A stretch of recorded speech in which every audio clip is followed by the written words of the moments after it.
Bueno, lo primero es agradecer la invitación.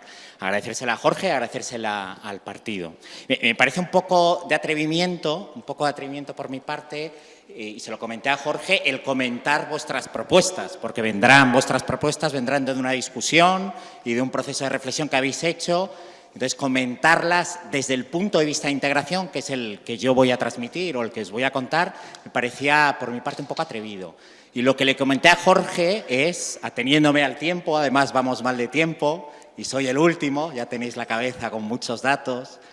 Lo que le comenté a Jorge es que me parecía mucho mejor que os contara la realidad de integración, la realidad de la incorporación de la población de origen inmigrante en España a día de hoy, y que a partir de ahí, si hay alguna pista o a partir de esa realidad, si hay algo, ojalá haya algo que os pueda servir como pista para construir vuestro programa. Mirad, yo quiero partir de una escena de la realidad, y esa escena es la del debate, la del último debate electoral. El último debate electoral, sabéis que los debates electorales, los asesores políticos que son muy listos, saben que el tema de migración es un tema pantanoso, ¿no? O al menos lo es en España, y lo está siendo, y lo va a ser más. Y entonces deciden no meter el tema de inmigración porque es un tema donde lo único que puedes hacer es perder votos, ¿sí? Y en el último debate electoral, o en el anterior, en las de abril, el tema de inmigración apenas salió, ¿sí? Y en este sí salió y hubo un candidato que lo sacó a colación, tenéis todos la imagen grabada. Y este hombre y este partido hablaron, o sea, ellos querían fijar cuál es el tema de inmigración en España. Cuando hablamos de inmigración, ¿de quiénes estamos hablando y de qué estamos hablando? Esta es la idea del debate, ¿no? Y habló de tres cuestiones. Habló de los MENAs, habló de la inmigración irregular y habló de la inmigración irregular unida a frontera sur y habló de delincuencia. Ya está, ¿sí? Ya si hablamos de inmigración, este es el tema. Bien, el problema es que nadie le respondió o apenas le respondieron, también porque la gente sabe que meterse en la trinchera de la inmigración es costoso, ¿sí? Pero para mí el problema fue que al día siguiente, como ocurrió en abril, en Twitter hubo una batalla feroz por este tema de datos, de discusión, de propuesta, de críticas. Pues bajo mi punto de vista, y este es mi punto de vista, en ese debate electoral y también en Twitter, lo que quedó fuera de la discusión es precisamente la inmigración. Es precisamente la población de origen inmigrante. Es precisamente el 15% de la población en España. El 15% de la población en España, ¿sí? Los 6,8 millones de personas de origen inmigrante que viven en nuestro país. Y esto es indignante. A mí me pareció indignante, me pareció incluso indignante muchos de los debates de Twitter donde se olvidaron de esta población. Y yo lo que le dije a Jorge es que venía a contaros de esto, de esos 6,8 millones, quiénes son, dónde están, qué hacen, en qué situación. ¿Qué pasa con esto del racismo y la xenofobia o la convivencia entre población nativa y población de origen inmigrante? ¿Y qué políticas, con mucho, o sea, un poco atrevidas o con atrevimiento, qué políticas se plantean desde esos datos o desde esa realidad? Para pasar esto. Bueno, ¿quiénes son estos son los 4 puntos de los que vamos a hablar? ¿Quiénes son los inmigrantes? ¿Cómo están integrados? ¿Si ha crecido o no el sentimiento racista? Y conclusiones y debate final. Mirad, esta es la población, el gráfico de la población de origen inmigrante en España desde finales de los años 90. Ese crecimiento fortísimo de la población de origen inmigrante o de la inmigración y de gente que no está en flujo constante, sino de gente que llega y se queda, ¿sí? Como veis, al principio de la crisis hubo un fuerte debate, estábamos en 6,31 millones de personas y un fuerte debate porque con crisis, precariedad y recortes la gente iba a regresar a sus países. Es cierto que los flujos cayeron esos años, pero como veis la curva ha continuado y salimos de la crisis con más población de origen inmigrante de la que teníamos en 2008. Os voy a freír a datos, lo siento, intentaré que sean... La azul es la población extranjera, la azul es la población extranjera, la verde es la población de origen extranjero, ¿sí? Al principio de la crisis hubo un fuerte debate porque se dijo que la población extranjera estaba cayendo y entonces que había mucho retorno a sus países de origen. Y en verdad era mentira, era nada más que una fuga estadística, que lo que pasaba es que mucha población extranjera se estaba nacionalizando y estaba pasando a otra estadística. Y, por tanto, para conocer qué es lo que pasaba, necesitábamos irnos a la población de origen extranjera. El 52% del total son mujeres. El 52% de la inmigración, cuando sabéis que la imagen tradicional de la inmigración es una inmigración más asociada a lo masculino.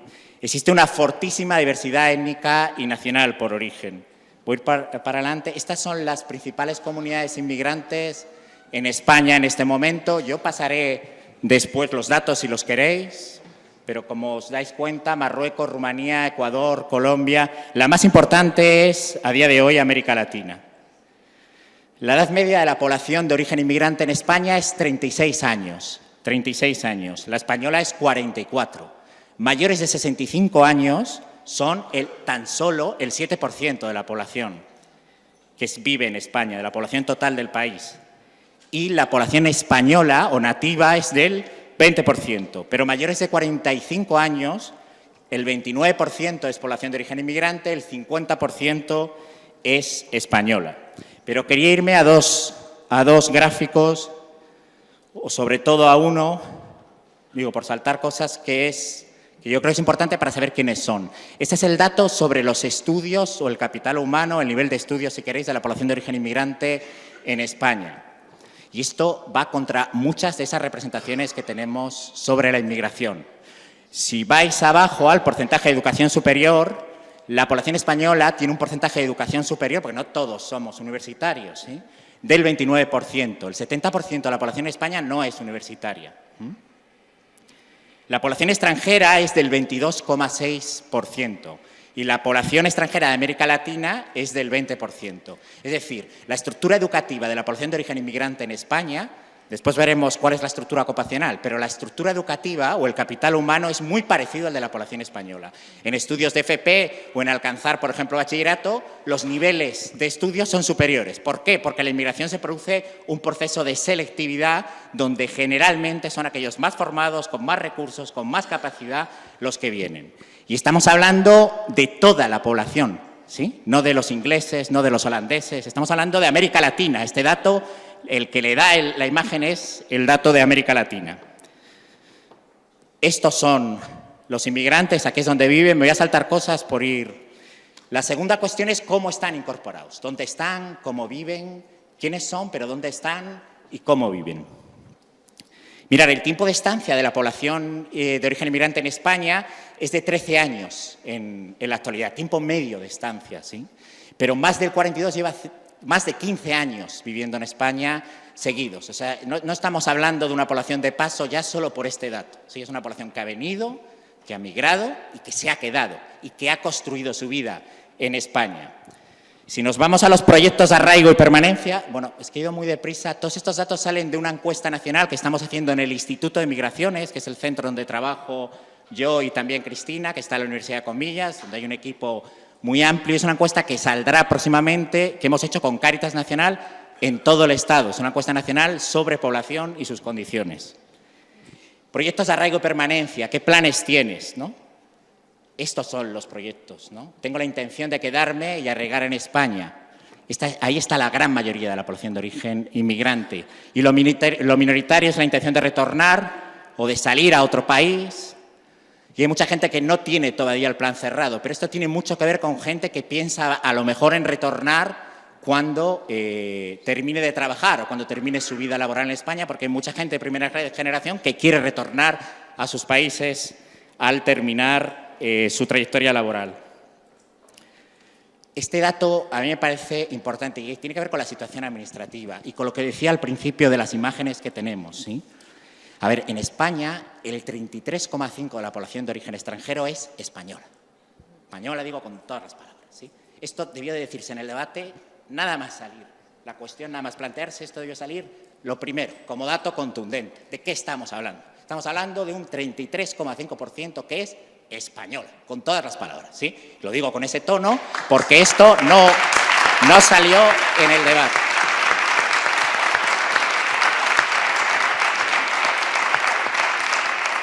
Este dato es de 2017 y ha crecido. Pero además es que los permanentes son el 30%, los que tienen permisos de trabajo y residencia temporales son el 30% y tan solo el 7% son muy importantes. Desde luego necesitan de medidas, de atención y de todo lo que planteáis, ¿no? Pero lo cierto es que el 7% es solo inmigración irregular. O sea, no podemos contribuir a pensar la inmigración solo desde lo irregular porque no tiene nada que ver con su realidad, porque eso no es nuestra realidad, no es nuestra realidad como país, por muy importante que sea, por muy importante que sea. Mirar, esta tabla es de los naturalizados, de los nacionalizados por origen. En el caso de América Latina es el 54%. O sea, cuando pensamos en la inmigración latinoamericana, pensar que 1 de cada 2 son españoles, con todos los derechos, españoles, arraigados, con más de 15 años, muchos de ellos de estancia en el país. Este dato también, o esta tabla, os la pasaré para que la tengáis.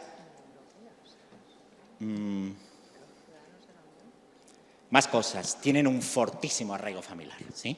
Los hogares familiares en España, la media o el tamaño de hogar familiar en España es mucho más alto en el caso de las familias migrantes que el de las familias españolas, ¿sí?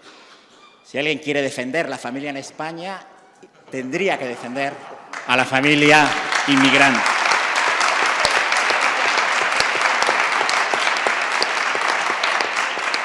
Y el tipo de hogar, a pesar de toda esta imagen sobre la diversidad cultural, bueno, sobre el otro cultural extraño, el tipo de hogar es el de la familia nuclear tradicional, ¿sí? Algo que sabéis que en España está en profundo cambio, en profundo cambio, sin decir nada sobre ese dato, pero está en profundo cambio. Pues la familia nuclear tradicional es una cosa profundamente inmigrante, ¿sí? Profundamente inmigrante. ¿Alguna cosa más sobre arraigo? No, sobre idioma. Hay también muchas imágenes que tienen que ver con la dificultad del idioma, de aprender el idioma en España. Este dato ciertamente tiene que ver también con que mucha de la migración es latinoamericana.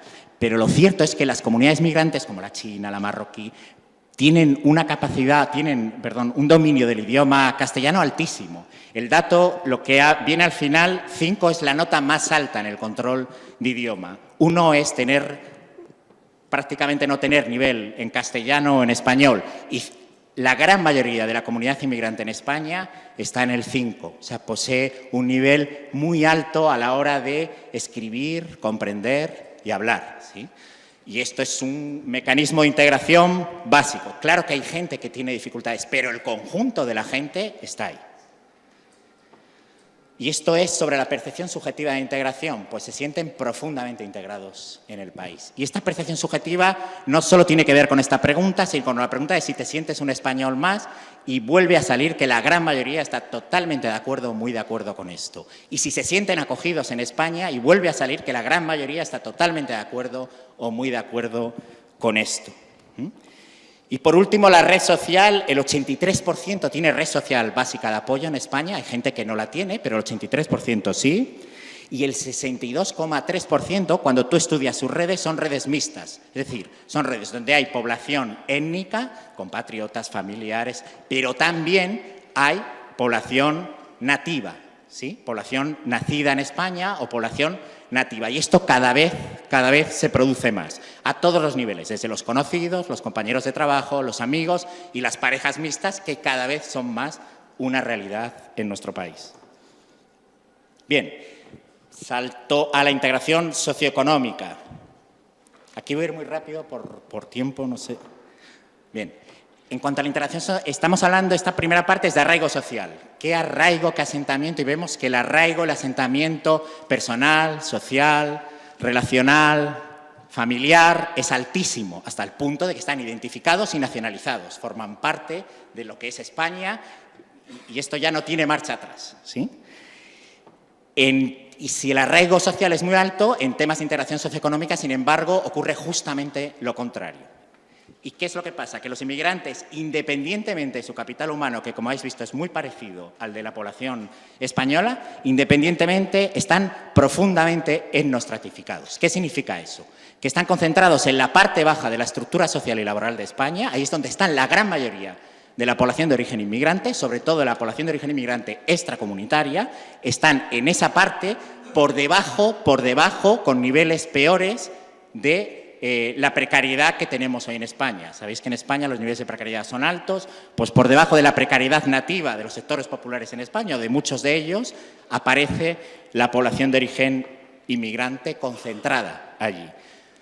Y esto llama la atención, es decir, las probabilidades, si tú eres una persona con un determinado fenotipo, o con un determinado origen, o con una determinada procedencia nacional o étnica, tus probabilidades de acabar en la parte baja de la estructura social son mucho más altas que la de un español. Esto si empezáramos una trayectoria laboral, al final las probabilidades de que la gente con ese tipo de características acabaran abajo con respecto a los españoles. Los ciclos de desempleo son altísimos. Solo 6 de cada 10 trabajan todo el año. 6 de cada 10 trabajan todo el año. El resto no. 4 de cada 10 experimentan desempleo en algún momento durante su año. Pero uno de los datos brutales es que solo el 27%, solo 27 de cada 100, están dentro de la norma social de empleo. La norma social de empleo es muy básica en nuestras sociedades. Son las que han construido en los últimos 60 años nuestro bienestar, los que nos han dado cohesión social, los que han producido movilidad social de padres a hijos, los que han consolidado, por tanto, trayectorias ascendentes de la población, expectativas de vida, y esa norma consiste en que tú tienes un trabajo indefinido a jornada completa, ¿sí? Ya no voy a decir, o digamos, un trabajo durante todo el año, permanente, no voy a hablar del tipo de contrato ni siquiera, sino un trabajo regular a jornada completa, ¿sí? Solo 27 de cada 100 tienen o acceden, el 73 están fuera de la norma social de empleo. Y estar fuera de la norma social de empleo, como os podéis imaginar, tiene consecuencias graves para la vida de las personas. Ocupación, lo que se produce es una fortísima segregación ocupacional. Es que no quiero inundaros de datos, pero los inmigrantes trabajan en trabajos de cuidados, el 17%, en trabajos manuales de cualificación básica como la limpieza, el 42%, o en trabajos manuales cualificados, obreros de toda la vida. Ahí están el 75%, independientemente, vuelvo a decir, de su capital humano, ¿sí? Independiente. Y cuidado con esto, ¿eh? Si tú tienes formación profesional, deberías tener un trabajo manual calificado, ¿sí? Si tienes formación profesional y se te reconoce esa formación en España, tú deberías acceder a un trabajo manual cualificado. El salario. Quería enseñaros un dato del salario rápido. Nos saltamos. Mirad, la población, esto sí, la población de África subsahariana que está fuera de la norma social de empleo en España, que no tiene ni contrato permanente ni tiene jornada completa, es el 86%, ¿sí? 86 de cada personas que proceden de África subsahariana tienen esto. Y en el caso de la población marroquí es el 78%. Es decir, que hay también, dentro de la población de origen inmigrante, hay sesgo o hay segmentación. Mira, este es el salario mensual medio en España de las mujeres y de los hombres. Las mujeres españolas ganan esto, en azul, lo primero, y el tercero los hombres españoles. Pues las mujeres de origen inmigrante ganan 841 euros mensuales. En el caso de los hombres es 1.025. ¿Sí? Aquí aparecen dos cuestiones claras. Una, parece que hay una segmentación étnica clarísima en nuestra sociedad. La media salarial española es más alta que la de la población de origen inmigrante. Pero además esa segmentación es de género también. Es de género entre españoles y es de género entre inmigrantes, ¿sí? Y sobre todo aparece una cuestión como ¿cómo puedes vivir con 1.000 euros al mes cuando además tienes ese tipo de estructura familiar o de composición familiar tan alta? Estos datos de salario ofrecen dificultades y hablan de las situaciones de precariedad y pobreza por la que atraviesan muchas familias. Interacción sociocultural. Aquí, cuando terminaron las elecciones, la prensa fue a los sitios donde el voto de Vox ha sido, ya he dicho Vox, donde el voto de Vox ha sido mayoritario, porque están en busca de una explicación de qué es lo que ha pasado, ¿sí? Y entonces, cuando fueron, uno de los argumentos que aparecen en ciudades como Torre Pacheco, en El Ejido, en aquellos sitios donde el voto ha sido mayoritario o han ganado las elecciones. Y lo primero que aparece es que no se integran, ¿sí? La primera cuestión es que no se integran, viven al margen, no se integran, están fuera. Aquí se le preguntó a toda la población de origen inmigrante sobre sus costumbres en estos 5 apartados. ¿Cómo celebras ¿Cómo es la relación o cuáles son las normas de relación con tus hijas? Ya sabéis que el género es una cosa dentro de la unidad familiar. ¿Cuáles son las normas familiares en general? ¿Cuál es tu forma de vestir, que nos expresa, y tu forma de comer? La amarilla, por no aburriros con el dato, la amarilla es aquella que dice que se utilizan las dos, ¿sí? Que se utiliza tanto la de su país de origen como la española. Como no puede ser de otra forma, como no puede ser de otra forma. La gran mayoría de la población conserva partes de sus costumbres, pero han cogido las españolas y han hecho nuevas mezclas y síntesis entre ambas. Y en cosas que son fundamentales para una familia, como la relación con las hijas, el 36% adopta una costumbre mixta, ¿sí? O sea, decir que no se integran es faltar a la verdad. Claro que hay problemas, pero decir que no se integran no tiene nada que ver con lo que vive la gente diariamente en sus barrios, en sus casas, en sus colegios. Tercer punto, ha crecido el sentimiento antimigrante en España. En esto voy a ir también rápido, pero me parece importante detenerse también por las relaciones de convivencia, porque además esto sí va a ser un reto político en los próximos años. Bueno, pues la respuesta en 2011, cuando empieza la crisis, la respuesta fue sí.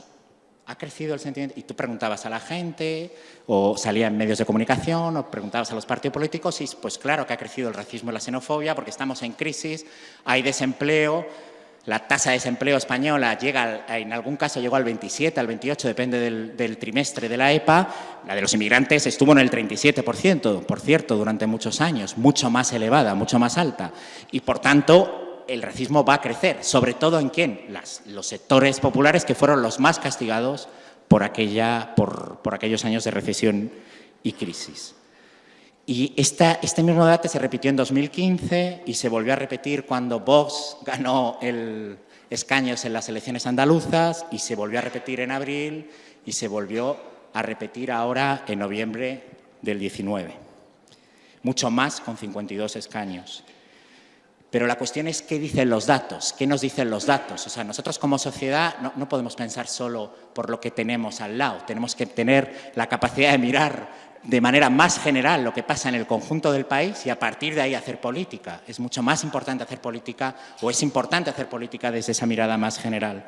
Bueno, pues todos los datos desde 2008 hasta 2017, todas las encuestas dicen que no ha crecido el sentimiento antimigrante en España, ¿sí? Pero no solo lo decimos nosotros, sino que lo dice la encuesta social europea. Y no solo lo dice la encuesta social europea, sino que lo dicen todos los barómetros que se han hecho. ¿Y cuál es el diagnóstico de ese barómetro? Es algo que os sonará. Dicen que los inmigrantes están asentados en España sobre todo en barrios populares, porque han entrado por abajo, esa es su renta, y a partir de su renta se han ido a los barrios populares. De manera muy dispersa, se han distribuido de manera muy dispersa por el conjunto de los barrios populares en España. Conviven con la población que peor ha pasado, la población nativa o española que peor ha pasado la crisis, ¿sí? Pues las relaciones son de coexistencia pacífica. Esto ha sido así, ¿sí? Coexistencia pacífica es que hay un roce pequeño, pero que se convive con cierta tranquilidad, que ha habido muy pocos conflictos en España, que la cultura, por ejemplo, se dice que hay en España, permite una cierta convivencia mucho más relajada, o coexistencia mucho más relajada y tranquila. Esto es lo que dicen todos los datos. De hecho, la inmigración como problema político desaparece del barómetro a partir del 2009, a la vez que sube uno de los principales problemas. ¿Cuáles son los principales problemas del país? Pregunta el barómetro del CIS. Y baja la inmigración y empieza a subir las élites políticas, por ejemplo, ¿no? O empieza a subir la corrupción, o en los últimos años empieza a subir la cuestión territorial o la cuestión nacional en torno al tema de Cataluña. Pero la inmigración desaparece del debate público. Mejor, a veces uno piensa mejor, ¿no?, que estar todo el día a la trinchera con este tema.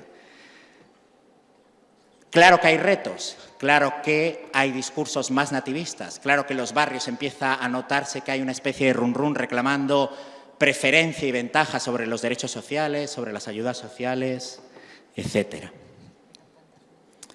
Es que no tengo tiempo. El tema del gasto social es impresentable, como se habla públicamente de este tema, ¿sí? Es impresentable. O sea, nosotros como sociedad tenemos que pensar en que el cuidado, la organización social del cuidado, no depende solo de lo que hace cada familia, sino de cómo pensamos colectivamente o como sociedad o comunitariamente, cómo vamos a organizar el tema de los cuidados a niños y a mayores. Es un tema de relevancia central en la vida diaria y en el futuro de nuestras sociedades, ¿sí? Bueno, pues la clave de la organización social de los cuidados, que debía haber sido a través del estado de bienestar, como es en otros países de Europa, se está haciendo a base de la población de origen inmigrante. Esto es fundamental reconocerlo públicamente, además de mejorar el estatuto de trabajadores de las personas de servicio doméstico, ¿sí?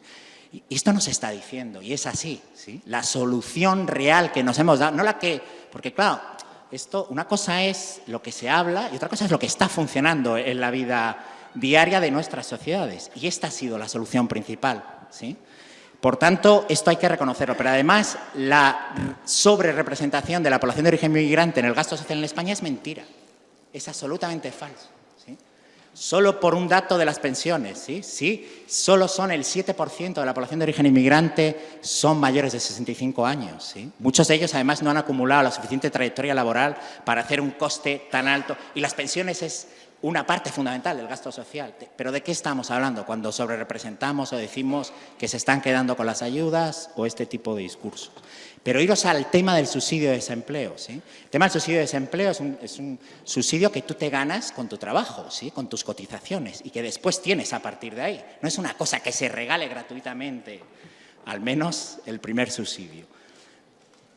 Bien, pues si hay una población que está infrarrepresentada en el subsidio de desempleo en España es la población de origen inmigrante, ¿sí? Que apenas tiene el 9%, siendo el 14% de la población española y el 21% de la población desempleada en España, y tan solo tiene el 9%, ¿sí? Por tanto, hablar del gasto social o la sobrerepresentación no es cierto. ¿Se ha politizado el tema de inmigración? Pues mira, durante muchos años se intentó politizar en muchos sitios a nivel local. Badalona es un sitio conocido. Yo siento que sean los dos del Partido Popular, los dos alcaldes, digo, más famosos en esto. Pero yo como también no soy del Partido Comunista, puedo decirlo abiertamente. En Badalona hubo un intento de politización. Politización es que hay un cierto malestar en la gente y tú lanzas y sistematizas discursos antiinmigrantes. Se quedan con las ayudas, etcétera, hablas de criminalización. Bueno, se intentó en Vitoria y en Badalona y no salió. Es verdad que Albiol ganó en en Badalona, pero duró poco. Y cuando se presentaron a las generales en Cataluña, aquello no salió para adelante, ¿sí? Pero todo cambió cuando llegó Vox en las andaluzas. Y Vox saca escaños en las andaluzas y saca escaños también en abril. Yo os hablo hasta abril. A ver, entonces se dijo que era la cuestión inmigrante la que estaba determinando esto. Bien, pues cuando te vas a los datos de los votantes de Vox, resulta que ni en las andaluzas ni en las elecciones generales que tuvimos en abril, este tema era el tema central que decidió el voto de las personas que legítimamente votaron a este partido, ¿sí? Los votantes de Vox vienen del PP, de Ciudadanos y de la abstención, ¿sí? Los votantes de Vox se sitúan en el 8, 9, 10, en una escala del 1 al 10 ideológico. Un 67%, ¿me habéis entendido eso? De 1 a 10, 1 es lo máximo de izquierdas, 10 lo máximo de derechas. Lo del votante de Vox se sitúa en el 8, el 9 y el 10. Son católicos, ¿sí? El votante tradicional de Vox es católico. Son más jóvenes que el votante del PSOE, tienen 46 años, el del PSOE 55, el del PP 60, de media. Las tres profesiones principales es militar, trabajador agrícola y directores y gerentes. Y sobre todo lo que les llevó a votar en las dos elecciones, lo que decidió su voto fue la cuestión catalana, la cuestión nacional, la cuestión territorial y el enfrentamiento a las élites políticas, ¿sí? Es decir, estamos a veces creando un caldo de cultivo con el tema de inmigración que no tiene nada que ver con lo que está pasando en la realidad, que no tiene nada que ver con quiénes son los inmigrantes en verdad y que no tiene nada que ver con cómo se está coexistiendo.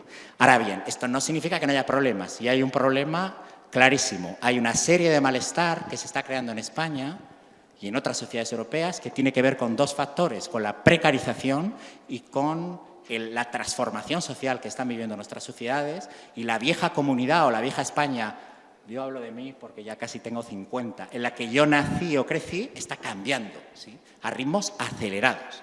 Y ese malestar social que tiene que ver con la precariedad y con la transformación comunitaria se está canalizando como voto antiinmigrante. Y hay partidos que lo están utilizando para sistematizar ese malestar y culpar a la migración por ello. ¿Qué hacer? Y termino con dos cosas. Disculpad, ¿eh?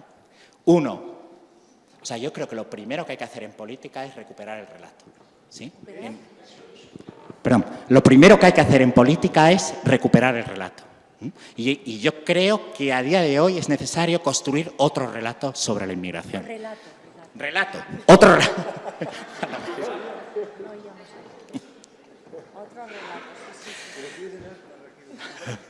Otro relato. ¿Y cuál es ese relato? Pues ese relato viene de la realidad. Y el relato es que los inmigrantes ya no son el otro. Dejaron hace mucho tiempo de ser el otro en nuestras sociedades, ¿sí?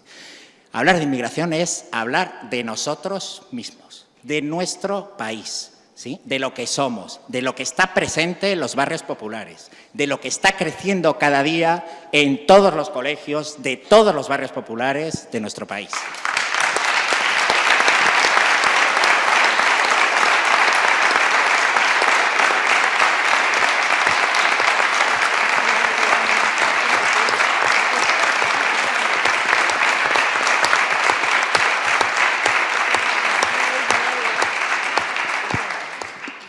Y esto es lo que hay que mostrar, esto es lo que hay que mostrar. Y yo no sé, muchos de vosotros conocéis el Piquer, digo porque sois.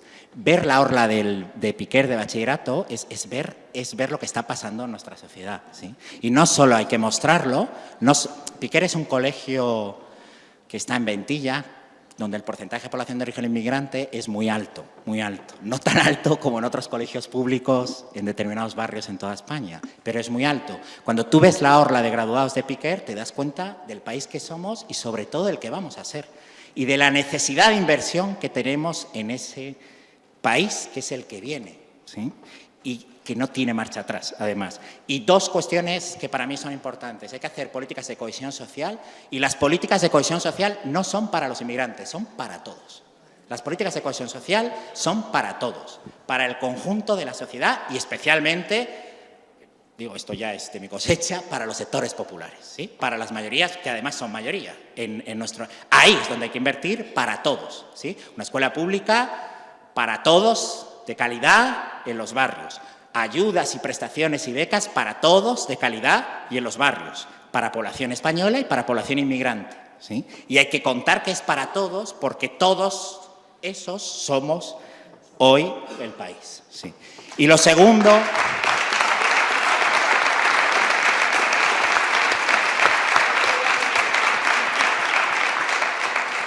Y lo segundo, y ya está, es trabajar la diversidad. La diversidad es esta palabra mágica que aparece en todas partes y que tan difícil es, ¿sí?, tan difícil es. Entonces, en nuestras sociedades, en las que estamos y en las que vamos a vivir, a todos los niveles, la diversidad tiene que ser una competencia fundamental que se aprenda desde pequeño, porque no es fácil, porque hay diferencia, porque cuesta, porque hay que ponerse, porque hay que entender, porque hay que entrar en contacto con el otro, porque hay que comprender. Bueno, pues la diversidad, o trabajar en diversidad y en gestión de la diversidad, sobre todo a nivel local, es imprescindible. También, digo, para poder construir un país donde quepamos todos. Gracias. Bravo.